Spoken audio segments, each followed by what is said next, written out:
So in this lecture, we will discuss about the proton synchrotron. It is a class of proton synchrotron which is used for the spallation neutron sources. So first of all, when we are talking about the spallation neutron source, means this accelerator is used for getting the neutrons. So what are the other neutron sources? So very small scale neutron sources consists of some natural radioactive isotopes and some artificially created. Radioactive isotopes naturally was used by the Rutherford in his experiment. Now for getting higher and higher flux, some artificially created radioisotopes are used, and mainly californium 252 is used as a neutron source, and it gives the 10 to 9 neutrons per second type of flux, and this californium is obtained through the nuclear reactors. Other small scale neutron sources are sealed tubes and some small accelerators. In this kind of you can have 2.5 MeV proton from a very small LINAC and impinges those protons on the lithium target. So a decent flux can be obtained using this kind of neutron sources. A very large facility which can give a very large neutron flux is basically the fission reactor, nuclear reactor, in which uranium-235 or plutonium-239 are filled as the fuel, and by capturing the neutron, these emits the 2 or 3 neutrons as well as some fragments. So a nuclear reaction takes place, and schematically this is shown here. So this is the neutron, it impinges on the target may be the uranium-235 or plutonium-239 nucleus, and after this reaction there are some fragments, some small nucleus can be created and neutrons are generated. So 2 to 3 neutrons are generated per reaction. So on an average we can say that 2.5 neutrons are generated in one nuclear reaction, and out of these 2.5, 1 neutron is used for sustaining the chain reaction, and you can say that 0.5 neutrons roughly lost in the absorption. So 1 neutron per fission is available to the user. The flux from these kind of reactors, neutron flux which we get, is 10 to 15 per second or 10 to like that. This is the nuclear reaction which is shown here, and on each nuclear fission we get roughly 200 MeV thermal energy. When a high particle impinges on a nucleus, the nucleus disintegrates in nucleons and light nuclear particles. So what is the spallation and how it is different from the fission we see now? This is a very high energy particle. In case of fission, the energy of these particles are low. Either it is a thermal neutron or the fast neutron. In this case, it may be 1 GeV proton, and it impinges on the target nucleus. Target nucleus may be a high Z material, even it can be a uranium-238, and a large number of neutrons and protons are ejected through this nucleus, and some light nuclei can be ejected as fragments, and some other particles are also ejected. So the basic difference from the fission is that in fission large fragments are there. In this case small fragments are there and a large number of nucleons are ejected. So if a target is suitably built, 1 GeV proton can eject 20 to 30 neutrons. So we can get a high flux of neutrons by this kind of sources. So how these sources are made using the accelerator, we see now. First of all, we have some proton sources, then a linear accelerator which accelerates the protons up to highest energy or up to some desired energy level, and then after acceleration these protons hits the target. There may be two kind of spallation source based on the accelerator. One is long pulse spallation neutron source and other one is the short pulse spallation neutron source.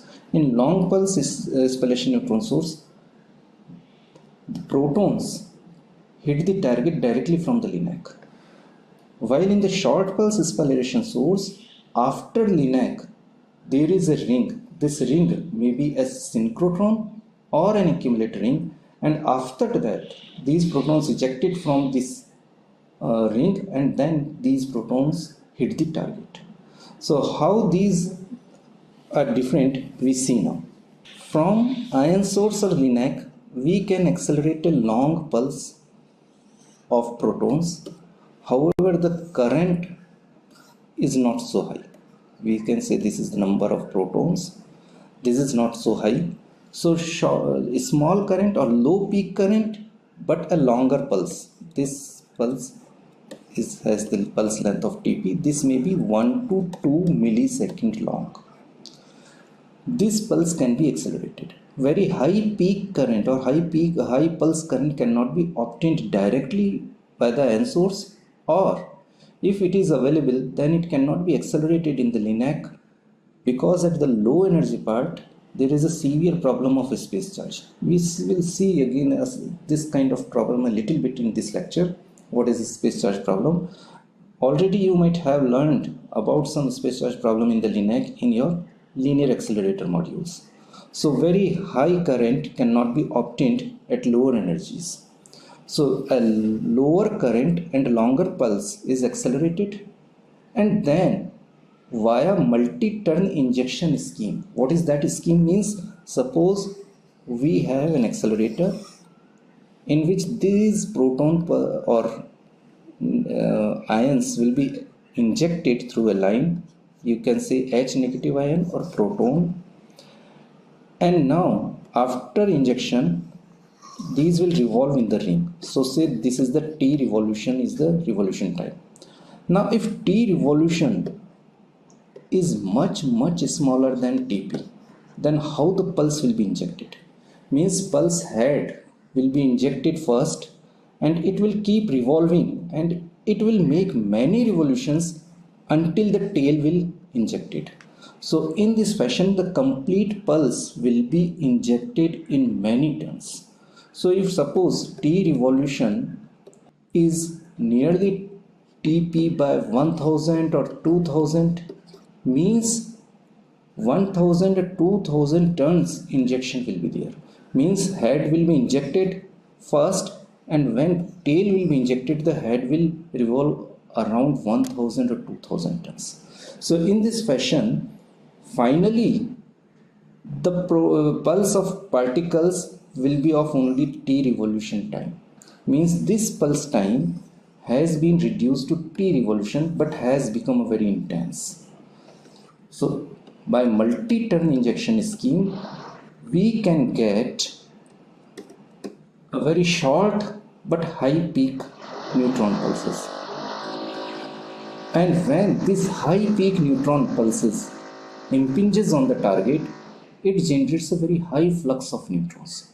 So we can say that accelerator based spallation neutron source are pulsed neutron source, and it generates a very high peak flux of the neutrons, while the reactor based system generates a continuous flux of neutrons.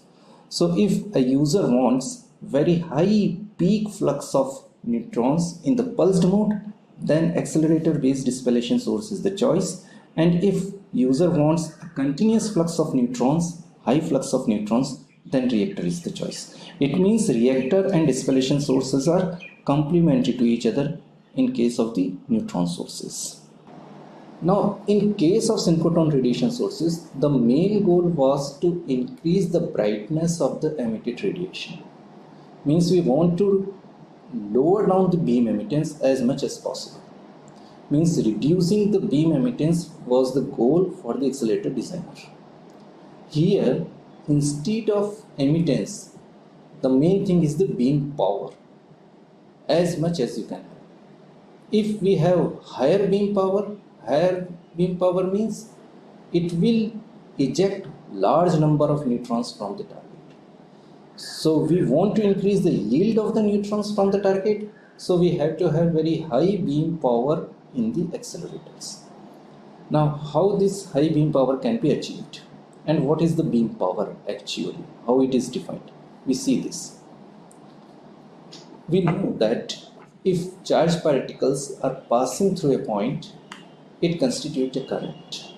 So suppose n number of charged particles has passed in time t, then I average is n cubed. So this is known as average beam current of an accelerator. That how many charge has been passed through a point in 1 second. This is the similar to the electrical current definition. Now if we multiply this average beam current with energy of the beam, here pay attention to the units. Energy should be in EV while current should be in the ampere. So we will get the average beam power in watt. Now how current and energy gives you power? We can see here that suppose there are n number of particles. So how much energy it contains? It contains n into E in joule. This energy is contained into the beam. If what is the current now, or what is the power, we want to calculate the power. So this is the energy contained in the beam.